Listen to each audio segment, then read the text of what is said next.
Chicagoland, it's time for the radio show created with one goal in mind, making you money right now with Chicago's #1 real estate flipping team and cash flow experts. It could only be Real Estate Live with Andrew Holmes. There's no sales hype or agenda, just solid information and discussion about buying, selling, flipping, and making lots of money in real estate. Here's your host, veteran real estate broker and expert flipper, Andrew Holmes.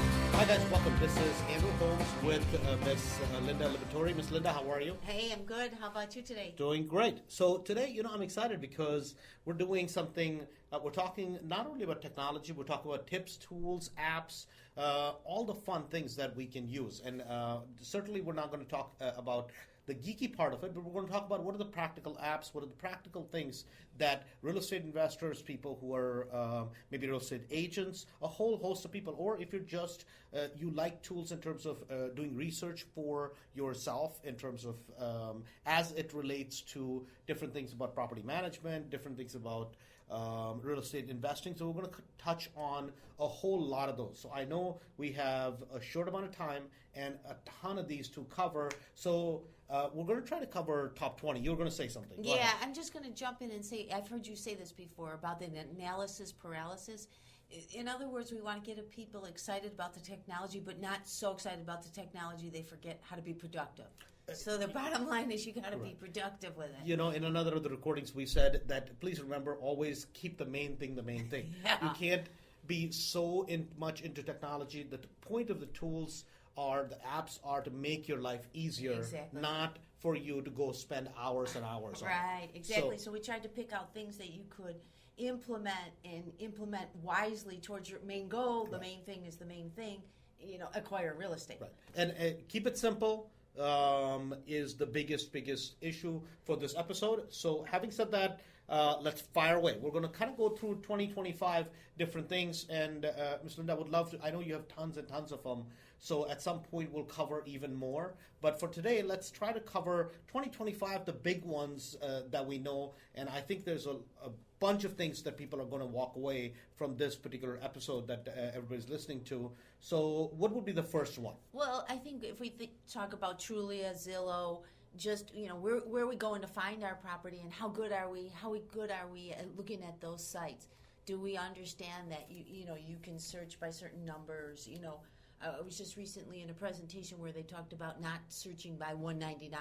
You search by 200. Right. That you're talking about. So what is Zillow? What is Trulia? So Trulia and Zillow are basically tools where a lot of the data is pulled from the MLS. Every listing that goes in the MLS, it'll pull. Also, anybody puts up a property for privately, people can put up their properties.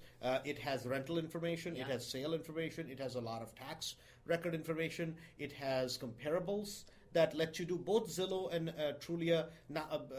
I believe, if I'm not incorrect, are owned by the same company, right? From my understanding. Yeah, most recently. Most recently. All within the last year, it's Right. kind of one guy got it all. Right. Zillow kind of put it all under their umbrella. But there are different things that you can do with both software. I know we use Trulia. Trulia has crime maps. Trulia has different types of demographics. Trulia has some floodplain information, natural disaster information, which I don't know that it's available in Zillow. Right. Zillow has some other mapping features where you can do searches for properties in a certain price range. You can pull comps better. That's what I feel. And a lot of it, you might say, well, no, Andrew, I like Trulia better. And that's fine. Right. I think that's what it comes down to. Yeah, right. exactly. Is what are you familiar with? But a lot of these features, there's really and some of these, what I want to point out is that the apps that are on your iPad and iPhone are in fact better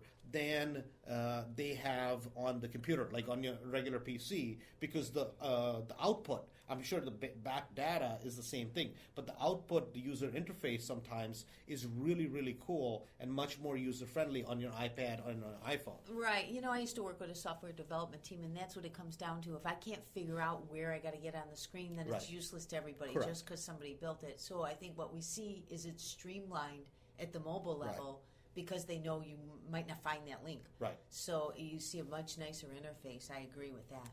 Got it. So what would be the next one? Because next one is, where do I keep a track of all my data? Right. That's a big thing. So first we said Zillow, Trulia. Right. Those are the big things that if you're not familiar with that, delve into it. You can get tons of info. Right. Because the most important thing we get all the time is, they're like, well, Andrew, you guys have so many properties. You guys, not only are you a real estate agent, do you have a license? Yes. Oh, yeah. Oh, you have a Managing license. broker. Okay. Yeah. So you have you do, but that's true. You do so much property management with the thousands of units that you do. You have to. I forgot. Yeah. So you have access to MLS, those sorts of things. But a lot of times people go, well, I don't have MLS access. Guys, there's more public information that is available for free. The key is, do you know how to look? Right. I follow that Inman Technologies. I told you about that. That's a newsletter, and that's what they're saying. The relevance of MLS the next 10 years is kind of dangling. Right. So, it's in a lobbyist state, I'll say, for how the realtors do with it. Right. All right. So let's start storing it. Sure. So so now you're gathering all this good information, and you don't know where to put it all. We're saying the best spots that both of you and I agree are Evernote, Dropbox. Right. Just the convenience. Yeah, if you're not using, we use Dropbox. To me, I adopted I used to be a fairly late adopter of technology, but for some reason, I adopted to Dropbox pretty early on, and it is just absolutely wonderful. It is absolutely wonderful if you know how to use it properly, and it's simple. Yep. And to tie in with that, Andrew, it goes back to that productivity. The one thing's the one thing.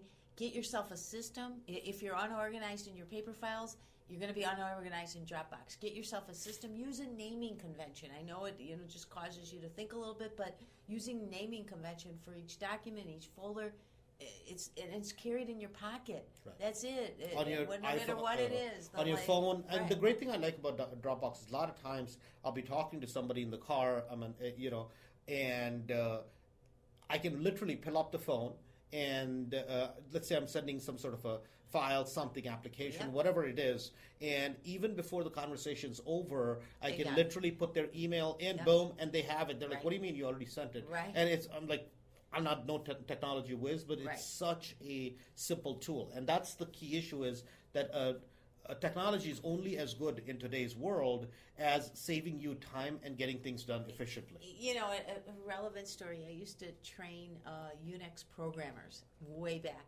They did not embrace any of the Windows changes because it required, the simplicity was there. So that's the point. We want to be productive. Right. We're not looking to be programmers. We're looking to be productive. So, yeah, I totally agree. So let's talk a little bit about Evernote. Now, I must admit, I have used Evernote from time to time, but Evernote is a great, great, great tool. But have you used that extensively? I have used it. I use different softwares with different clients. So different clients. So I've used this with a client that, it's his exclusive tool kind of thing. So I think people are either a loyalist or not. I adapted to it. I'm probably a little bit more of a spreadsheet brain, and it's a little bit more of a graphical interface. Right. So, the highlights of it, though, that I really would plug and say was really good. So it takes that same, if you can look beyond the interface, the spreadsheet thoughts, right, organizations, rows, columns, it's all there, but it's nice and graphical. And what was really nice is, in addition to storing the files, you could put the notes on them. So it's like having the comments, if you can picture what I'm saying. Where I think people will relate to that. Whenever, like every day, we're basically buying a lot of properties at auctions, right? Or there's so many, it's me, it's Rahul, it's Ed, we're looking at properties all over the place. And the question becomes there might be a property I might have looked at about 6 months ago, and I took notes at that time, and I can remember properties pretty darn well. Right? Just the front picture of it. Right. I can't remember addresses, but I can remember the picture. But how many houses are you going to keep in your head? Right? If you're looking at the volume of properties. So in Evernote, the great thing what I like is take a picture, take a note, and boom. And they're tied. It's more that they're tied together. I'd say that's the magic of it. that you're tying that. And you can search for it. Right, and you can search for it at Yep. any time, That's and what I found you know. So I like that, and it's kind of stored in the cloud. You can go and boom. Yep. You know, just you don't have to store tons and tons of thousands of pictures on your phone. That's kind of the cool part about it. And you know what? Evernote gets you excited. You almost realize that if everybody was using it, it would be the way to go, because then it really eliminates the need for email. So you really, right from there, I could say, hey, Andrew, look at this property I just saw. And boom, he's right into the same, I'll call it, box as I am. And he's looking at that latest note I put on. So if you're not using Evernote, that would be a big technology tip. So let's move to the next part of it. So we talked about kind of some of the research tools. Then we talked about some of the storage tools. What about, you know, obviously facts is history.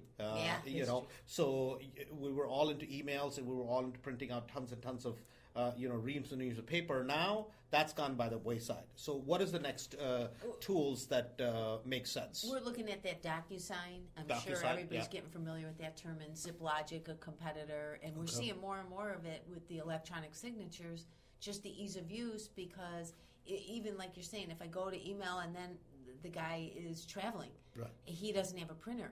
So yeah, he wants to sign my document, but he doesn't have any way to print it.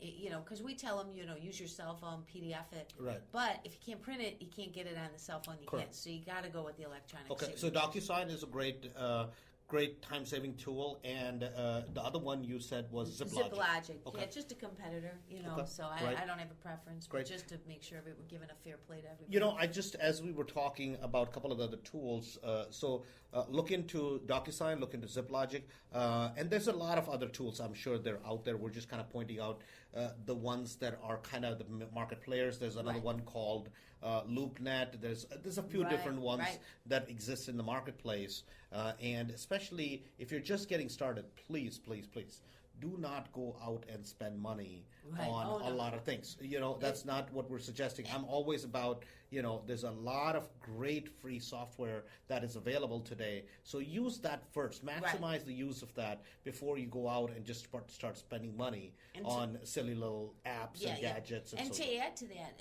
Google is trying to come back in a big way on Google Drive. Right. And where they're pushing it, which they are obviously so good at the search technology, is the sync technology that everybody's sharing in the same sandbox. You know, all the programmers would say, you know, we're working in the same sandbox. Right. And that's the reality of it is, you know, they're coming out strong too. Okay. So there was one app that I wanted to give out. If you have a cell phone, it doesn't matter, Android, it doesn't matter, Windows, whatever kind of cell phone you have, iPhone, there's an app called Holmes.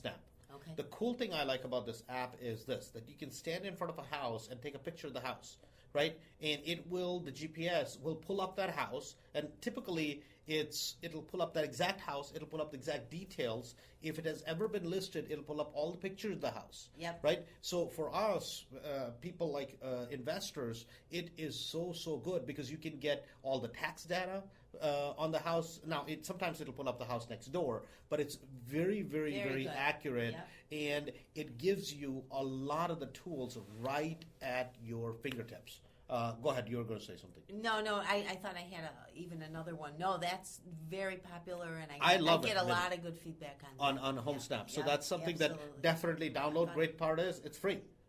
So what's the next? How do I communicate with, let's say I want to wholesale properties and I want to get my properties out? Because what I've seen is a lot of times people have these, people were into some contact management kind of stuff at one time, ACT and all this stuff. Right. Now that went by the wayside. Then everybody started putting everybody's contacts in their phone. Right. The problem is that if you're a wholesaler, or if you are, let's say, a person who does fix and flips, right, and you want to contact people who maybe buy your property for their people who are landlords, and they want to buy good properties to turn them into rentals. How do you contact them? Are you going to pick up the phone and call 100 people? No. It's not realistic. Yeah, and I'll tell you, the regular email gets lost in regular email. I just love that MailChimp. I mean, it is just email, right? It's just going to get there via email, but it's graphical. It holds videos. You can store your properties on your YouTube channel, link them up in your MailChimp. It's just a great graphical interface. So basically, what is MailChimp? For people who are not familiar with it, what is MailChimp? Yeah, so MailChimp is a form of communication, a graphical interface email that allows you to load up 2,000 users. So you put together your list and you put together what they refer to, they use the term campaign. Right. So you put let's call it a weekly campaign, a daily campaign, depends how much your friends like you, right? Right. And then you go ahead and, configure your graphical interface on your newsletter, and then you're ready to go. So basically, it lets you to market. It's an email marketing tool. Yep. I guess that would be the nice way to put it, easy way to put it. And what happens is, let's say you're trying to reach out to 100 people, 200 people, 500 people, up to 2,000 people. The nice thing I like about a MailChimp is it's free. Yep. Up to that. Now, Absolutely obviously, free. once your list goes beyond that, you're doing, let's say you're a big wholesaler, whatever the case may be, then, but it's a very nominal It's charge. pennies. It's 10, 15, Yeah, it's $20. pennies, yes. It's And- something and- very reasonable. And the competitor to that is Constant Contact. I saw a presentation by them. They do a great job as well. And once you get into paying, then you can make the decision because then they're competitive. Their pricing is neck and neck. So there's really no difference. So we said Constant Contact is another one. Right. MailChimp. There's a bunch of them, but I mean, we use MailChimp Yeah. quite heavily, so I like MailChimp. You can embed videos. Yeah. The other cool thing I like about MailChimp is, and Constant Contact, all of those the same, that it'll also let you see how many people opened your email. Yep. Because you can send out 1,000 emails, and guess what? If you have a huge amount of bounce backs that don't make it to their inbox, it doesn't really matter how many emails you send out. I love that particular feature because it even shows you who's opening Who's it opening by it. email, and Right. that's really becoming common in a lot of these softwares for the real estate market, where that's showing you who opened it. And that becomes important because you see somebody has interest in the property. So maybe they're not ready to make a move, Right. but you're But seeing they're that, interested. Right, the Correct. interest is there.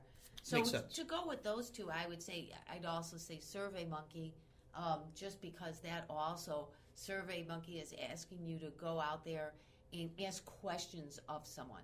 So what do you think of this property? The one thing, though, that really concerns me anytime there's any type of survey, whether I'm in a class with you or getting one via email, is just keep it brief. If you're going to put it out there, keep it brief. People don't want to spend 20 minutes. But if you're trying to get feedback on these properties, are you headed in the right direction? Then put together 3 quick questions. Yeah, you know? 3, 4, 5 questions, but real quick, real brief, Right. boom, to the point, and move on. Because Yeah. otherwise, They're gonna people are skip just it. going to skip it. Right. I'm not going to do it. So, what is the next thing? You had, I know, in your show notes, written down a couple other tools as far as YouTube. How does a real estate investor use YouTube exactly? YouTube is getting big where you set up your channel. Okay. Right? So it's just like anything else. You're going to proprietary. You're going to put your name on it, and then you're going to begin to load it. Now, keep in mind, Google bought YouTube a couple years back, so it also helps you in the Rankings. search results, Right. in the rankings, your SEO, right? So if you can and we know people like to engage with pictures and audio, Right. film better than they do writing, right? So whatever you can get out there in YouTube and you build your channel, if you can get 60 items on your channel, well, now all of a sudden everything you're doing is raised up in the rankings. Right. So, Makes sense. I would definitely, by all means, do the properties like we're talking about when we're scouting properties. I'd get them up there. You're hurting no one. The other thing what I like about YouTube is a lot of times that, if you just learn how to maybe use a basic camera, I mean, in fact, nowadays your Cell phone, iPhones, your Androids, Windows, whatever it is, Yeah. if you just know how to basically take decent video, you don't need anything fancy, No. just that you can upload, and a lot of times you can, a picture or a video is worth a bajillion words, right? Absolutely. You can share those to your marketing list. If it's a listing you're trying to promote, that's after rehab thing. If it's something that is, fix and flip, you're going to flip, or if it's a wholesaler that you're using, or if it's even for a tenant. It doesn't really matter. But if you keep it simple and use something consistently, there is some phenomenally good tools that you can use, and you can kind of marry that with the YouTube. Now you take the YouTube, embed that into your MailChimp. So Yeah. all these technologies kind of interact Can tie in, and yeah. connect with each other. If take that last thought you had. If you go ahead and take those YouTube videos and you tie those into your MailChimp, let's just say you have a different property coming out on the market each week, but you could take one and focus on its progression. So let's just say there's one link at the bottom of your email newsletter that has this house week 1, week 2. People love that. Right. You're giving them a TV show through their emails. Absolutely. So while the top part might be what's new and what you're marketing, the bottom lets them check in on the progress. Right. Say, click here to check in on the progress of 123 Main Street. Correct. And they love that. You know, they just makes love sense. that. What was the next thing that you had? Well, we talked a little bit about investigating, doing some background checks. Background checks, yeah. right. So I know there's a lot of tools out there. There are some, I always, with the background check stuff, I always like to use the standardized ones because nowadays it's a big deal. Used to be that you'd ask the tenant about their, themselves, mother and their ancestors. Now with social security numbers, the type of fraud that goes on, right. Everybody's become cautious. So there's some great tools that have come into the marketplace. Can you kind of give me a couple of those, Ms. Linda? Well, we love that Smart Move. Smart Move is awesome. By TransUnion, what that's doing is specifically that, taking that out of your office. A lot of people don't know. There's a lot of details. I don't want to be the geek. But when it comes to credit checks, you're supposed to be super secure and super locked down, and I'm not supposed to let you go check. I'm not supposed to check somebody for you. That's all privacy issues. Right. No, I mean, so it's now even, we're all so aware of that. It's a big deal because when you think about it, let's say Miss Linda receives an application. Me and Linda, we know each other. We're acquaintances, or maybe we have an office together, or maybe I have the office next door. And you have 50 credit apps that came in, and you just have them sitting. It's innocuous. It's not something that you intended. You obviously want your data to be very safe, but it's a big deal. It's a big deal because somebody, even you can have the best of intentions in the world, but somebody grabs that person's credit app.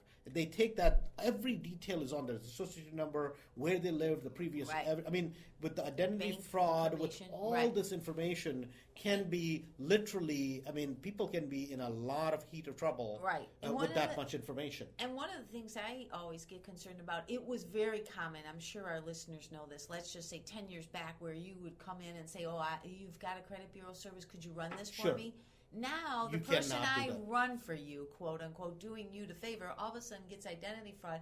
Everybody points the fingers to me because I'm on their footprint. Right. I'm on their digital footprint. So it's like, no, you might be my friend, Andrew, thanks, but no thanks. Smart Move takes that away. Nowadays, Move goes, let him enter it, and that's it. It's because even if you're going to, doesn't matter if they give you permission, verbal permission, it is not okay, and you cannot just go run somebody's credit, and unless you have written consent, and you can't just take the written consent, throw it away. You have to store that data because they might come back and say, hey, they ran my credit, I never told them it was okay. Exactly. So Smart Move takes that away. And the great thing, what I like about Smart Move is, like, we always get a rental application, and then, and I imagine you're kind of doing that, or the landlords that you work with, and then we're able to send them a link, which they can basically pick up the link from their email, click on that link, put all their data, and it basically runs everything it's got to, and boom, sends you the results. Right. And that's all you want. And in the boom sends you the results, that's key, what you just said, because it happens like that, in a flash. So we know we're not playing around here. He's not sending me his brother's report. Right. We've got the information. We know it's drop dead. It's coming out that fast. Right. No, and it's a great thing. You don't have to ask them a bunch of personal information because you're meeting a stranger, and people are kind of weary nowadays. So this is a great tool. So if you've not checked into Smart Move, look into Smart Move. So how about what's next? Well, I'm going to just tie into that a little bit. We were talking a little bit earlier about the Google Forms. Yeah. One of the big things we keep trying to push people, even before we're doing the Smart Move, is, do some pre-qual. To take Google has, forms that are out there that you basically, a 5-year-old could put it together. So it's not hard. The templates are out there. Change it to 4 or 5 basic, which you find your best pre-qual questions are, so you don't even move to step 2 and step 3. And, use it as that pre-screening tool. I think that's a great idea. I was just thinking about it, like some of the basic things that we always have, especially on email inquiries, right? We always do a 2 or 3 year lease, period. We don't do year leases, right, on all our properties. So basically, anytime somebody sends an email, if we have there are certain pet things that we have for everybody. We're not going to take somebody with 9 pets. Right. That just and Right. that's a Right. doesn't matter how So nice put you that are out or there. whatever it is. Exactly. It just we have certain requirements. If it's a 2-bedroom property, we're going to let 3 people Right. live there. If it's a 3-bedroom property, we allow 4 people. I mean, Right. there's a basic rules that are same for everybody. Right. And so I think what you're talking about in this Google Forms was not something that I knew of. You can literally pre-screen Right. a lot of people out that are not going to meet your basic requirements. Right, exactly. Right? And even though they're paying for the credit check, so if we move to Smart Move and go, well, let them do the credit check, but why do you want to waste the time reading it? Right. So if they didn't meet those pre-quals, send that out first. And Here's another our thing, pre-qual. especially for people that have, that have been doing landlording for a long time, nowadays, it's so easy for people to say, oh my God, Andrew said X, Y, Z. I'm Right, like, right. what are you talking about? They're like, well, you said I can't rent it. No, I didn't say you can't rent it, ma'am. Right. You said you have 6 people. household people Yeah. living in a 2-bedroom house. Right. Well, we cannot allow 6 people. Right. But But tomorrow, that's not what she heard. But that's not what she Right, heard. right. She heard, well, you said, well, because I have 4 kids. No, that's not what I said. right. That's something that you cannot discriminate against people. But it doesn't matter Yeah, it what takes they it. heard. But tomorrow they can come back and say bizarre things, and now you feel like, oh my God, what Right. did I do wrong? Right. And I think what happens is by using a lot of tools, good technology, it's like, hey, guess what? You don't need basic Right. criteria. Right. Period. Period. There is no emotions involved. Anybody points a finger. Now you're like, hey, guess what? There's 100 people. We send the same 5 Right. things to. Right. You don't meet these things, you're not going to qualify. Right. And it takes the human emotion out of it. Out of step one. Wouldn't you agree? I mean, that's a big thing nowadays. Absolutely. And it's almost like the audit trail, if you will, like always backing yourself up because, like you said, you don't know when the one person, you don't know what you don't know, right? When that one person is going to appear and challenge you. And I think what I want to also say is, because this is something that we've learned, is how you do business makes a big difference. Yeah. Right? It's all about, it doesn't matter if it's with IRS, doesn't matter if it's with whatever. Like if you consistently do inconsistent things, Right. you go end up in court, something happens. Right. You have no consistency. So now you can say, well, in this case, I used the system. Right. But if you can prove that, hey, Yeah. this is a system that we use and we follow it every Yeah. time. Now you can say, hey, this is a system, and we put them through our system. And if they don't meet, now that is because it takes you personally out of things. A lot of Yeah. times, I feel. And to back that up, what you hear from the judges, we have judges out at a lot of our meetings that I attend. The judges will tell you, I want to help you, but I can't. Right. If you don't have the process, if you don't have the stuff in place, I can't help you. Right. You know what I mean? I can't vote for you, if you Right. will, or rule in your favor. So show them, as you're saying, if I could prove to a judge if there's something legal that I have a process, he's going to respect that. And I used to always get mad, and this was something that I was they're lying. Right. It doesn't matter if they're lying or not. The Right. point is, you claim that they're lying.